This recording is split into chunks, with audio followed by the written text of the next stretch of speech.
live from the Bell Center in Montreal, backstage with Metallica. And everything has been said by our player. I really think that what motivates us is just striving to be able to create and create something that is relevant and creating something that's a true expression of ourselves. I mean, I really feel that we still have a lot of time left to make a lot of great music, and I don't think everything has been said and proven. I mean, I still feel that we have a lot to say, and we definitely have stuff to prove. I really think that the future of the band looks stronger than it ever has, and that in itself is a motivation, to just go on and do it and keep it as interesting and as provocative as possible. Survive on their own as far as Metallica goes. Of course, the guys are strong and can survive anyway, but I mean, when you've been in a band for 23 years, it's pretty intense. So they started working on the album, St. Anger album. Bob Rock, fellow Canadian producer, incredible guy, incredible musician. He took over on bass, and he was literally the bass player for Metallica for about almost 2.5 years or so. And they recorded this album. At a certain point, they needed a new bass player. They needed someone to fill in full time. And they started kind of getting things organized for an audition, and I had the good fortune to be called up to jam with the guys, and it worked out. But to make also a long story short, I did tour with Metallica when I was with Suicidal Tendencies back in '93 and '94, and I'm sure we came through Canada as well back then. So it was kind of neat to get reunited with the guys again 10 years later. Was there any fear after the band being away so long that you'd come back and maybe the same fan enthusiasm wasn't there, the bass had deteriorated, or was there any kind of fear about that? Like, hey, you know what, we haven't been touring in a long time. What's going to be the response? I'm sure that there was some of that in the guys, that's always going to be there, but at the same time, it all maybe seemed like a big experiment, what was going to go down. I mean, probably with me, the guys were, checking me out, and had to feel comfortable with me being the newest addition.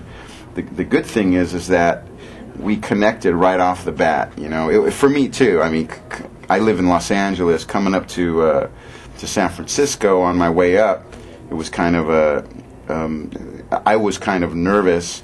But at the same time, I realized that I was coming up to jam with them to have fun. The primary priority for me was to have fun. And we ended up sitting around the first day and reconnecting after 10 years. And then the second day we actually played. And the playing part of it was actually the easier part. That was the most natural part, which is great.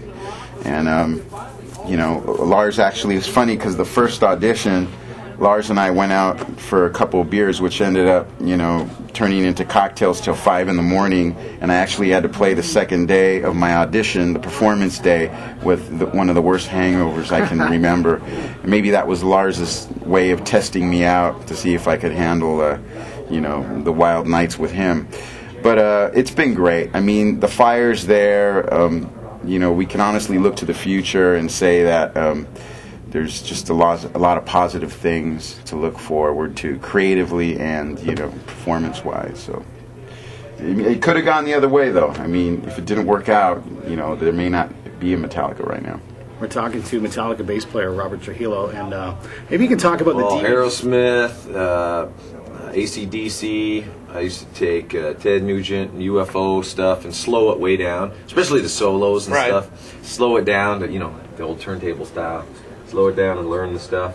But I just jam that stuff over and over and over, and that's how I taught myself. But could you fathom actually at that point going, wow, what if I could join Aerosmith or AC/DC up on stage? No, definitely not. And we've done some pretty crazy stuff with having people come up or jam and do whatever, and to hang out in the tuning room with, if I was thinking back, me, whatever, 18, 20 years old, 25, whatever, and showing up and, all of a sudden getting jamming with Ted Nugent. It's like, oh, yeah, I don't think I can handle that. And because of technology these days, if your brain's a little slow like mine, you may forget it. We're actually going to give you a recording of that. So it'll be them with you guys, and there you go. And if you can't play anything, you suck. You can just sit there and play air guitar. I was thinking like people who play strange instruments that don't go with rock. Like, what if they play the accordion? Hey, bring it along. Can I bring my accordion? We don't care. Show up. I do. We had Hurdy-Gurdy on a record. We had. That's right.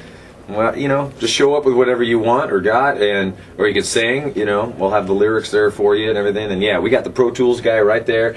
He records it, and you walk out of there with you jamming with Metallica. A once-in-a-lifetime rock fantasy, a dream come true. I'm really kind of upset. I had to work hard to become the Fifth Horseman. These guys just walk in, win a radio promotion. I mean, I've been hanging out with you guys for how long now? And like, oh, where's my chance? Where's my videotape, man? Oh, man, you've been paying your dues. I know. I see you got some new ink, man. Yeah. I've been noticing actually on MetOnTour as Nicholas is standing right here. Oh yeah, so. we're gonna fill up. We're gonna get sleeves. You just started to get a little more addicted, and you're like, I want to get back into it, or the new addiction, man. Yeah, that's what it is. You can't just stop at one, you know. Did you read about or hear about what Shirley Manson from Garbage said about you? No. She saw the movie, Some Kind of Monster, quote unquote. I am in love with James Hetfield.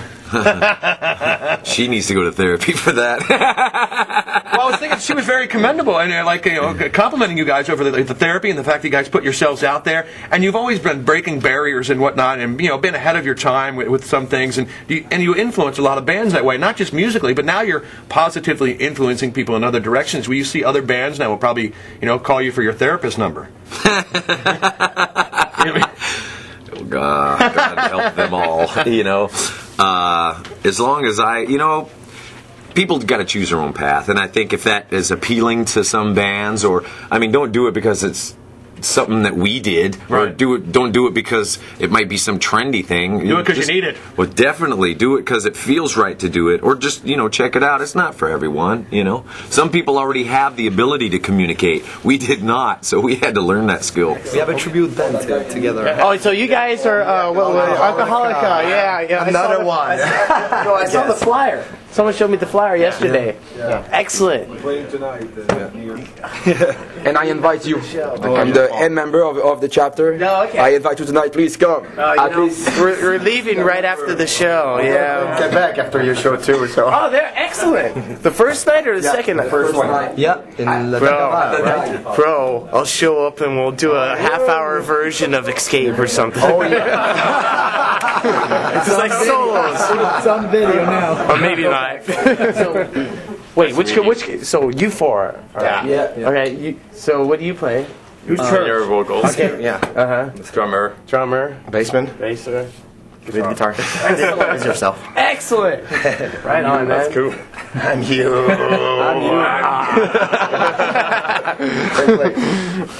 And I look exactly like you, so. Well, I saw this one cover band, and the guy. Like you? No, they all wore wigs. They're a Metallica band. Remember that in San Francisco? Oh, I was cracking up, man. Creeping Death. Oh yeah, they're called Creeping Death. Yeah. Can sign a shirt or something. Okay. They took their wigs off, and I had short hair. And yeah. Come on. Yeah, exactly. That sucks. But they were pretty good. Yeah. Sure. Well, hopefully in Quebec. So maybe in Quebec. Yeah. Hope so. Yeah.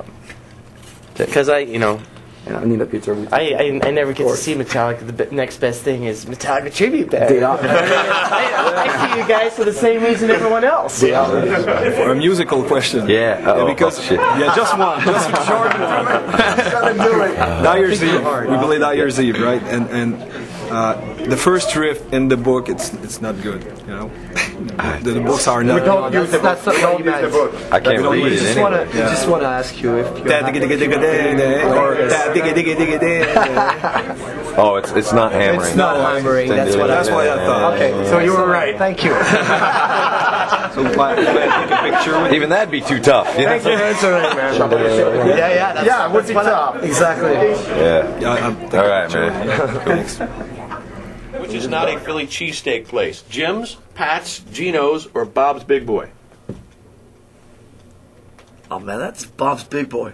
A mummer was that right? That's right. All right then. A mummer is a guy who mums, a guy who wears a feathery costume on New Year's Day and dances in a big parade, or a guy who willingly touches other men in strange places. A mummer? What are the first two?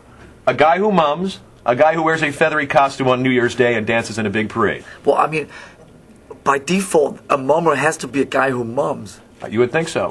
So you're picking mums? Is that what is that your final answer? Whoa. Is that your final answer? Oh, now you're. Oh man. How could, I want James's 2 questions, man. Too bad. You're 1 for 2. Oh, come on. What You don't get the award, dude. Let me see here, James. So Philadelphia have won how many Super Bowls? Dude, I could answer this. I could answer James's questions. But you got Lars's questions. I'm sorry. God, man, I'll see you in Philadelphia with new questions, that's okay? A setup, man. Still to come, Kurt and Rob will talk about our love, huge man. jam with Metallica promotion. No Philly love for Lars, man. Who loves you in Philly? You do. 94 WIC. Thanks. Can I get just one half of that, whatever, something? Yeah. At least that first line, though. Hey, man, it's Lars from Metallica here, and I approve this. Message. You know, like political guys go, and I approve this message. Hey, it's Lars from Metallica here, and I approve this message. Just give me a couple of those. How about hey, these? man. How about these? Hey, you know what? You can kick out any member of the band, as long as it's not me. You can sing. You can play whatever instrument you want. You can just play air guitar or whatever else you want to play with, and you'll receive a recording of your performance. There you go, man. That just to me sounds like Christmas already. First off, in regard to the stage now going around full circle, does any of that have any symbolism to do with how much you talk in Some Kind of Monster about things being a perfect circle, about your life coming full circle? Is that just added? Was that subconscious and I'm bringing it to your attention? I like that. That's good. We would file that one under subconscious. Yeah, I like that. That's good. I mean, look, it's obviously it's great because we can. In this day and age, we can spin anything into anything we want it to be. But I like that. That's good. It was just, this is the 3rd time that we've kind of, the 3rd arena tour that we've tried to kind of screw with the configuration. Nice job. And thank you. Thank you. And so, last time we did the 2 stages. The time before we did the snake pit thing. And this time it's just kind of, let's keep it in the middle of it. Let's rotate, but let's not rotate so much so it looks cheesy. And so now we're trying to rotate, but not let anybody actually know that we rotate. So now it's one full rotation over 2 hours and 20 minutes. Which I think is really cool, that it starts out and it ends and then the show is done. Like, so much symbolism. Seriously. Yes, so much symbolism. Well, thank you. You're welcome. It's kind of fun. It's kind of cool because it brings everybody, so many more fans closer to the band, and obviously it brings us closer to the fans. So when you've been on the road for a year and a half, you need as much closeness between the band and the fans as possible to kind of keep feeding off, at least for us, keep feeding off their energy. So this is a fun stage to play on. Now I can tell you. And I have to ask, with your necklace on, how old is your son? He's 6. Yeah, that's about the age. I'm assuming he made that for you? You're assuming right, yeah. I have a 5-year-old. I'm I smell kindergarten. Oh, yeah, he made that. It's all good. He did make it in kindergarten because it's lasted. It's lasted since, it's about 6 months now this thing has lasted. It's amazing.